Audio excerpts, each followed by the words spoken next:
दोस्तों, योग मंत्रा पे आप सभी का स्वागत है। दिल और दिमाग को दुरुस्त रखने के लिए आज कुछ आसनों को करने जा रहे हैं, जिससे कि हमारा हार्ट और हमारा ब्रेन बिल्कुल स्वस्थ रहेगा। यानी कि हार्ट संबंधित कोई समस्या है या ब्रेन संबंधित कोई भी समस्या है, स्ट्रेस, एंजाइटी, डिप्रेशन, नींद ना आने की समस्या या याददाश्त का कमजोर हो जाना, ब्रेन संबंधित जितनी भी समस्या है, तनाव रहना, सर भारी रहना यानी कि माइग्रेन रहना, ये सारी समस्याएं भी जो है इन आसनों से दूर होंगी। और हार्ट संबंधित कोई बीमारी है, दिल का दौरा पड़ना या हार्ट बीट बढ़ जाना, हार्ट में ब्लॉकेज होना, यानी कि हार्ट संबंधित कोई भी बीमारी है, तो ये जो आसन है आज के, ये आपके लिए बहुत ही ज्यादा फायदेमंद है। दिल और दिमाग हमारे शरीर का बहुत ही मेन हिस्सा होता है। इसे चुस्त दुरुस्त रखने के लिए हमें ये प्राणायाम, यानी कि प्राणायाम हमारे पूरे शरीर को स्वस्थ रखने में बहुत ज्यादा सहायक होते हैं, लेकिन दिल और दिमाग को स्वस्थ रखने के लिए आज कुछ आसन हम करने जा रहे हैं जो कि हमारे लिए बहुत ही ज्यादा लाभकारी हैं। जिन लोगों को कोई समस्या है वो भी ये आसन कर सकते हैं, जिन्हें नहीं है समस्या वो भी इन आसनों को यदि अभ्यास करते रहेंगे लगातार, तो उनको कभी भी दिल की बीमारी या दिमाग की बीमारी नहीं होगी। तो चलिए हम करते हैं वो कौन से आसन है। इसके लिए आप यदि हमारे चैनल पर नए हैं तो चैनल को सब्सक्राइब कर लें और बेल आइकन प्रेस करना ना भूलें कि नेक्स्ट वीडियो आप तक पहुंच सके। और वीडियो पसंद आए तो लाइक जरूर करें, अपने मित्रों को शेयर भी करें। चलिए अब हम देखते हैं कि वो कौन कौन से आसन है। तो आसन को करने के लिए सबसे पहले हमें करना होगा बटिलासन, यानी कि काउ पोज। काउ पोज के लिए हमको इस तरह से बैठ जाना है। पहले हमें वज्रासन की अवस्था में इस तरह से बैठना है। ऐसे वज्रासन की अवस्था में बिल्कुल सीधे इस तरह से बैठ जाना है। फिर अपने दोनों हाथों को इस तरह रखते हुए और शोल्डर इसके सीधे में ऐसे लाना है। शोल्डर के सामने अपनी हथेलियों को रखना है, बिल्कुल ऐसे आगे नहीं रखना है, ना कि पीछे रखना है, एकदम राइट साइड यानी कि शोल्डर के राइट साइड इस तरह से रखना है। और अपने घुटनों में थोड़ा सा इस तरह से गैप रखना है, बहुत ज्यादा गैप नहीं रखना, पंजों को इस तरह रखना है। और फिर अपनी गर्दन को ऊपर उठाना है और अपने कमर को अंदर करना है। फिर हमें कमर को ऊपर उठा के इस तरह से और गर्दन को नीचे इस तरह से ऊपर निकाल लेना है, इस तरह से। इस तरह में करना है।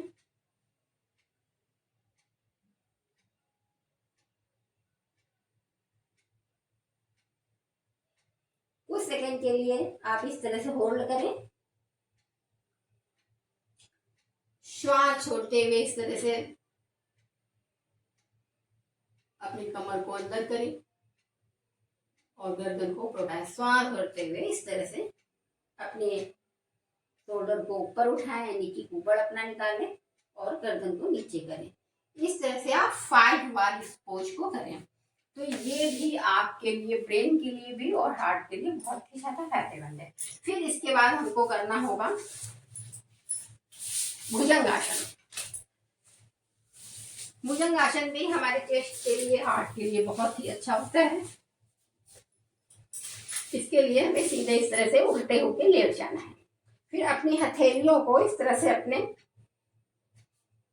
चेस्ट के पास इस तरह रखना है, अपने पैर पंजों को इस तरह रखना है और अपने पहले सर को इस तरह से नीचे रखना है। फिर धीरे धीरे अपने सर को ऊपर उठाना है और इस तरह से हमें अपने कंधों को बिल्कुल सीधा रखना है, हाथ को टाइट रखना है, इस तरह से आसन पे रुकना है। श्वास भरते हुए आसन पे आए, श्वास छोड़ते हुए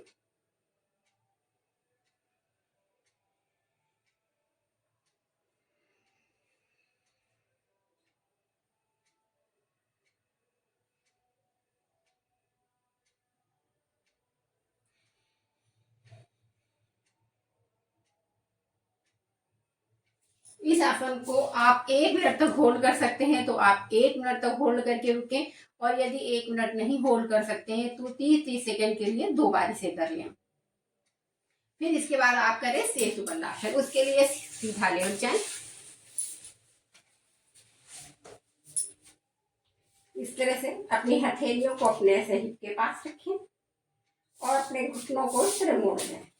अपने हिप और जो आपकी ये एड़ी है इस पे 4 अंगुल का गैप है, बहुत ज्यादा पैरों को ऐसे फैला के नहीं रखना, एकदम सटा के 4 अंगुल का, ऐसे 4 अंगुल का ऐसे गैप रहना चाहिए। और इस तरह से को रखें, शोल्डर को सीधा रखें, फिर धीरे धीरे आप अपने इस एरिया को यानी कि अपर रीजन को ऊपर उठाएं।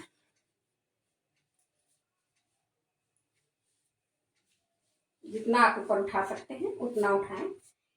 ये पोज जो है हमारे जितने भी इंटरनल अंग हैं उनके लिए बहुत ही ज्यादा फायदेमंद है। हार्ट के लिए, थायराइड ग्रंथि के लिए भी बहुत ज्यादा फायदेमंद है। हार्ट के लिए, लीवर के लिए, किडनी के लिए, यानी कि पेनक्रियास के लिए, जितने भी इंटरनल अंग है और जितने सेक्सुअल अंग होते हैं उनके लिए भी जो है बहुत ही ज्यादा फायदेमंद है ये प्राणायाम।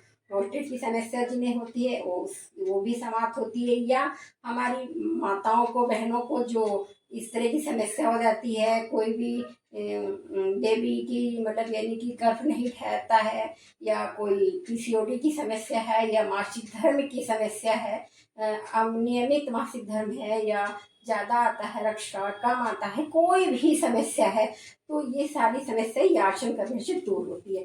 तो आप 1 मिनट तक होल्ड कर इस आसन पे, दोनों हाथों को इंटरलॉक करके इस तरह से आप इस आसन पे और देर रह सकते हैं।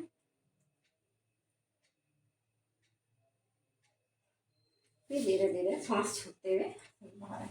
जब आप 1 मिनट तक रुकेंगे तो सांस को नॉर्मल ब्रीदिंग करते रहेंगे। फिर हमें बाएं करवट लेके उठ जाना है, सॉरी राइट करवट लेके उठ जाना है।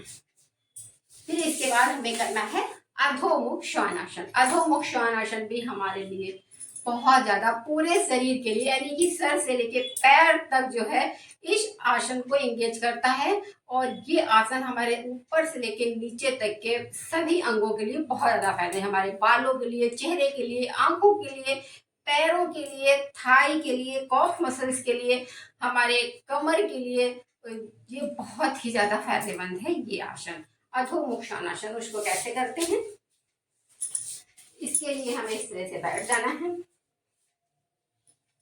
हमारे हार्ट के लिए भी बहुत ज्यादा फायदेमंद है, हमारे ब्रेन के लिए। जब हम ऐसे नीचे को आते हैं अधोमुख श्वानासन में तो पूरा ब्लड का फ्लो हमारे ब्रेन में आता है, तो हमारे ब्रेन की जितनी भी समस्याएं होती हैं, जो भी बीमारी होती है मस्तिष्क संबंधी, वो सारी जो है दूर होती है। तो उसके लिए हमें इस तरह से डॉग पोज पे आ जाना है।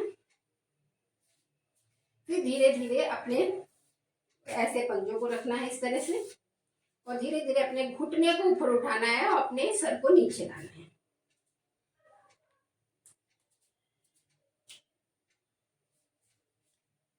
पहले आप अपने घुटनों को मोड़ के रखें, इस तरह नीचे को आ जाए, फिर धीरे धीरे घुटने सीधे कर लें। हाथों को भी बिल्कुल सीधा रखें, और इस तरह से आप 1 मिनट तक इस पोजीशन पे होल्ड करें। एड़ियों को इस तरह उठा के भी रख सकते हैं।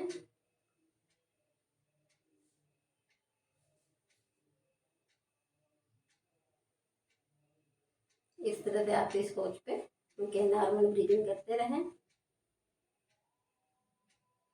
सांस छोड़ते हुए आसन पे आना है, फिर आप 1 मिनट तक होल्ड करना है, तो आप नॉर्मल ब्रीदिंग करते रहें। फिर सांस भरते हुए आप पहले डॉग पोज पे आए, धीरे धीरे फिर वज्रासन में आए।